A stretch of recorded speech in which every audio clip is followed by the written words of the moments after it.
Hello, everybody, and welcome back to my van. I've got another DoorDash story for you here today, and this is another story from my first night dashing. So my first video was about my very first dash.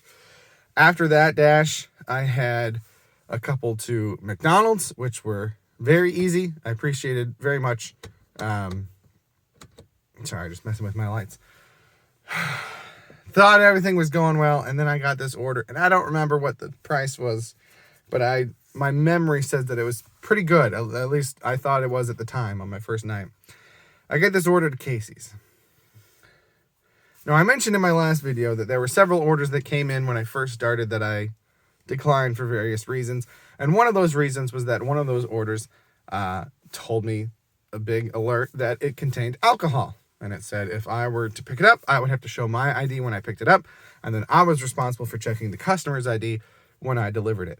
And I didn't want to deal with that. I don't consume alcohol, so that's not something that I purchase a whole lot.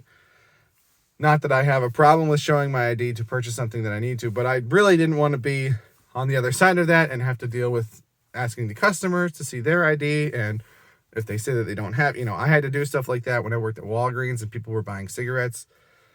Not pleasant for me. So I declined that one. So I'm driving my first night and I get an offer to Casey's.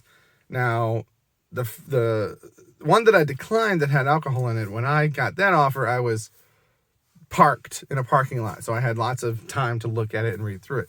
The Casey's alert came when I was driving, and so I didn't want to, spend a lot of time looking at my phone, so I quickly saw that it was Casey's and saw the amount, thought, yeah, okay, hit accept, and then as I was driving to the Casey's, I was thinking to myself, oh geez, I hope this doesn't have alcohol in it, because that's something I didn't want to deal with. Not that it would be the end of the world.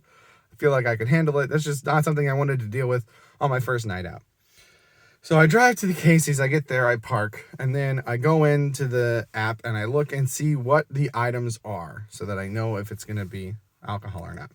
Good news was there was no alcohol. But the items were interesting. I don't remember all of them, but there was like a birthday cake and some like cupcakes or muffins or something. And I was just like, oh, I expected this to be like pizza or, something. Like, this is weird. I didn't realize Casey's had this stuff, but okay. So I go in, and this is like the first store that doesn't realize that I'm a dasher. As I'm going in, the Chinese buffet did, McDonald's did.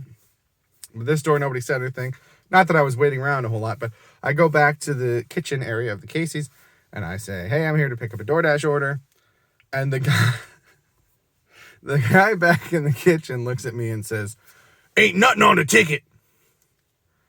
And I have no idea what he means by that. And he says it again. Ain't nothing on the ticket.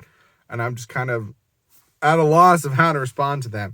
But there's a woman back working the kitchen, and she comes out, and she's not happy, but she can speak in full sentences. And so she explains to me that every item that this girl had ordered was not something that they carried at this store. I don't even think it was that they were out of stock. I think it was that they don't carry it at that store. And my first thought was, then why is she able to order it and purchase it from your store online? But I didn't want to get into that argument. So I was just like, oh, I don't know. I was like, this is my first night. I don't really know what to do here. And she said that she had tried calling the customer, but the phone number just went through to DoorDash, not to the customer. So I was like, well, I've got a little phone icon in my app here that should call the customer. So let me try that. So I call the customer, goes to voicemail, and I kind of look at the woman and I was like, we going to leave a voicemail or not? What are we doing? And she just kind of glares at me. I'm like, okay, I guess we're not going to leave a voicemail. So I hang up and she goes, just give me the number that it called and I'll call it back. And I was like, well, it's not going to be her real number. It goes through the app using fake numbers. She goes, oh, this is why I hate technology, blah, blah, blah. And I'm just like, well, there's also a text feature, so let me try that. So I pull up the messaging feature, and I say, hey, this is your DoorDash driver. I'm at Casey's. Nothing that you've ordered is in stock at this store. Please call the store. And I told the woman at Casey's that I told her to call the store. And then I went in to try to figure out how to unassign myself, because I knew that was something you could do, but I hadn't done it before. So I'm looking for how to do that. I get a message back from the girl that says, okay, thank you. And then she says, so does that mean the order's canceled? And so I go back in and I'm like, I don't know. Call the store. She said, okay. So then I found how to unassign myself. So right there, my fourth delivery attempt. Actually, that might have been third. That might have been between the two McDonald's. I think it was the Chinese buffet, McDonald's, then Casey's, then McDonald's again. But unassigned myself, and as I was walking out of the store, I did hear the phone ring. So I don't know what happened with all that, but I got myself out of that situation because I didn't want to waste more time on another order to nowhere. I had wasted enough time on that Chinese buffet order. And then, yeah, I went and got one more order to McDonald's, and that was it for my very first night of dashing. A lot of mistakes, but nothing that I couldn't come back from. So that is this story. Thank you for watching. Have a good day.